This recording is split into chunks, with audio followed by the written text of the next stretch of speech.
কি ক'ব?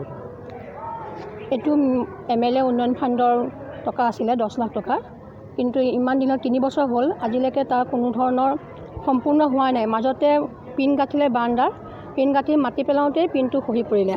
গতিকে আজিলৈকে আৰু চিমেণ্ট ইটাবোৰ এনেকৈ পেলাই থৈ আমাৰ বিদ্যালয়ত বহুত অসুবিধা হৈছে।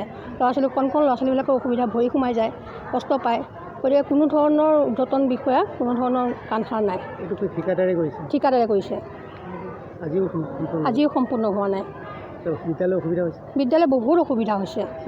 শ্ৰেণীকোঠাৰ অভাৱ হৈছে। আমাক লাগে শ্ৰেণীকোঠা লাগে। এতিয়া আমাৰ বেলেগ সংস্কৃত ক্লাছ কৰিবলৈ, হিন্দী ক্লাছ হ'লে সংস্কৃত ক্লাছ কৰিবলৈ ৰুম নাই। গতিকে সেই ৰুম দুটা হ'লে আমাৰ বহুতখিনি সুবিধা হয়।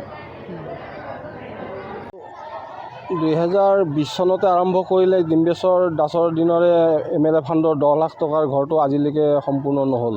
ঠিকাদাৰ মাজত আহে, কাম কৰি গুচি যায়, চিমেণ্ট বালিবিলাক নষ্ট হৈ গৈছে। চিমেণ্টটো এতিয়াও প্ৰায় 20-25 বেগ চিমেণ্ট নষ্ট হৈ গৈছে তেওঁলোকৰ।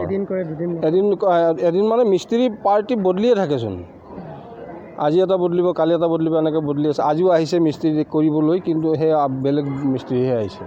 তেনেকুৱা আৰু হেমাহিৰ কাৰণেতো বহুত নষ্ট হৈ গৈছে। আমাৰ শ্ৰেণীকোঠাত বিশেষ অসুবিধা হৈ আছে। দেখিছেই ৰাইজে, এইটো আমাৰ হাই ছেকেণ্ডেৰী পৰ্যায়লৈকে উন্নত হ'ল, কিন্তু আমাৰ শ্ৰেণীকোঠাৰ এতিয়া প্ৰায় 2টা শ্ৰেণী আমাক লাগেই আৰু শ্ৰেণীকোঠা।